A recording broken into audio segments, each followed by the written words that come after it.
Hey guys, it's me, and I'm back again with another video, and this time it's a review of the 1987 horror movie, Dark Tower.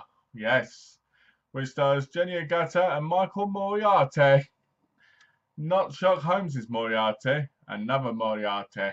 So anyway, this movie is about this architect who designed this building, and she has an office in it. It's partly constructed, and at the very beginning, she goes in with her construction hat. She goes into her office. She starts getting changed, and we get a first sign of a perverted window cleaner. Yes, he's looking through those blinds. He's doing things he shouldn't be doing. He should be doing the window cleaning, and he's on this lift. It goes, and instead of doing his job, he's purring.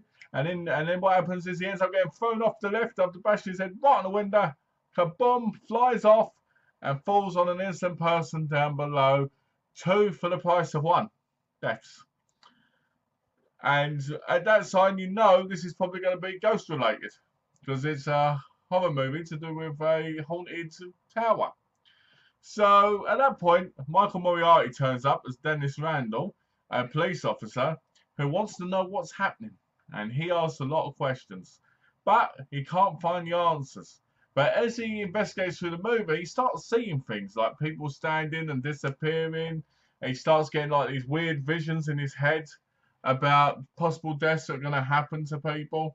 And he finds out that he's connected somehow to this ghost on a paranormal level, or spiritual level, if you want to call it that way.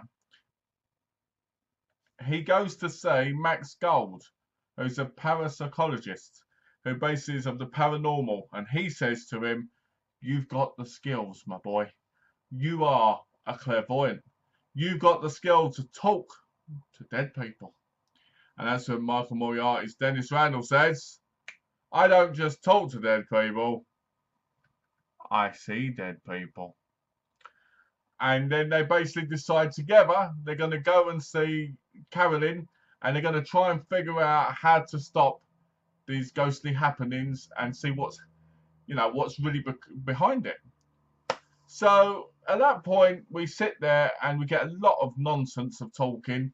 Your usual 80s stuff where people are just walking around in empty rooms going, "Huh? What?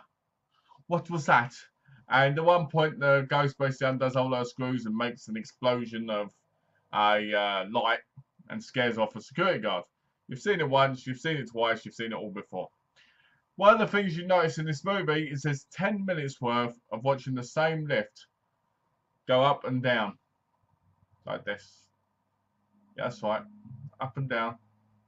Up and down. Every few minutes, you see the lift go down, you see the lift go up. Down, up.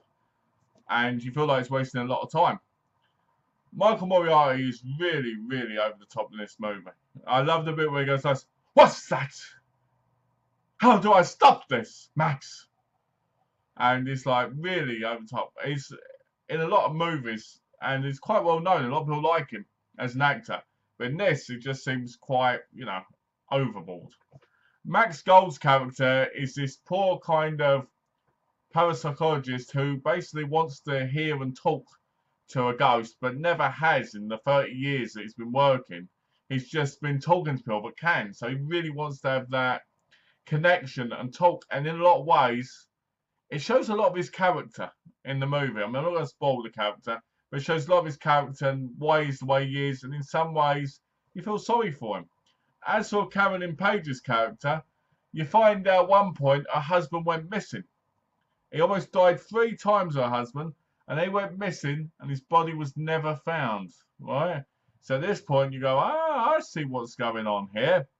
But is that what happened? You have to watch the movie and find out. I'm not going to spoil it. A lot of the acting in this is decent for an 80s movie. I'll tell you what this movie reminds me of, right? It's not a bad movie, and it's not a good movie. What this movie reminds me of is when you used to go into your rental store and you'd go to pick up a movie, and that movie won't be there. So you'd go through all these movies, go, "Oh, this movie's got a really cool cover. Oh, look at this. There's a monster on the back of the cover. or oh, what's this little insert it says about, and you go, oh, you know what, I'm gonna give this movie a go, and you get it home. And you go at the end of it, you know, that wasn't good, that wasn't bad, it was worth the watch, it was fun, but I kind of wish I had the other movie I'd thought about in the first place if they'd had it in. That's the kind of movie this is. It's the kind of movie I feel like you could go in, watch it, and go, I didn't need to see it. I won't be missing anything, but I'm glad I saw it because it's another one off the list when I look at a list that says all these movies. I love the artwork of the coffin in the shape of the building on the poster.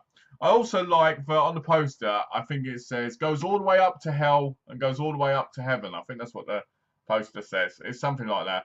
Really cool poster. But most of these time movies did have good posters back then. They just don't have them as good as they did back then now, do they? But yeah, overall, the movie has some great moments, and the ending, I've got to say, was very disappointing. You know, they go up there to try and talk to the ghosts, and I'm not going to say what it is because obviously, you know, I want you to watch it and find out yourself. But they go to talk to the ghost, and things happen, and then the very ending part just seems like it was just tacked on, and seems like there's supposed to be more of a story. The one thing I will say as well about this movie, as well, while I think about it, is it feels like one of those movies that could have easily been a 25-minute Tales from the Crypt episode. You know, it feels like it was like an extended version. And it was quite disappointing in that sense because there are times we go, oh, this is dragging on a bit, you know.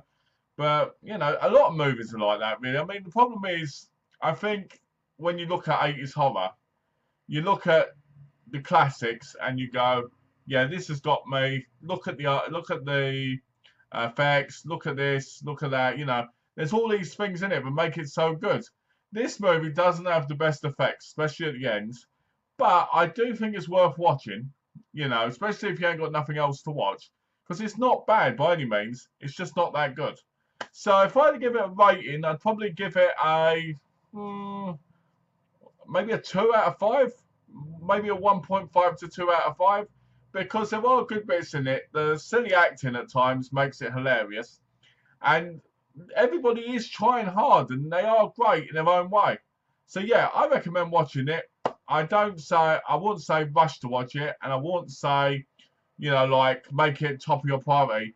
But if you see it cheap or you have it in your collection and you've got like 6 movies to watch, maybe point number 5 or 4 to watch, because this is kind of like one of those break movies where you watch it, you enjoy it, but you go, okay, I'm ready for something a little bit better now.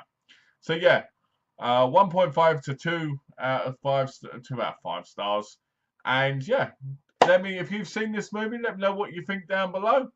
If you haven't and you're going to watch it, let me know what you think of it after you've watched it, because I'd like to know what people's thoughts are on the movie.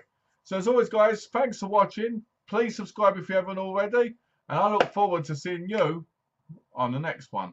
Bye, guys.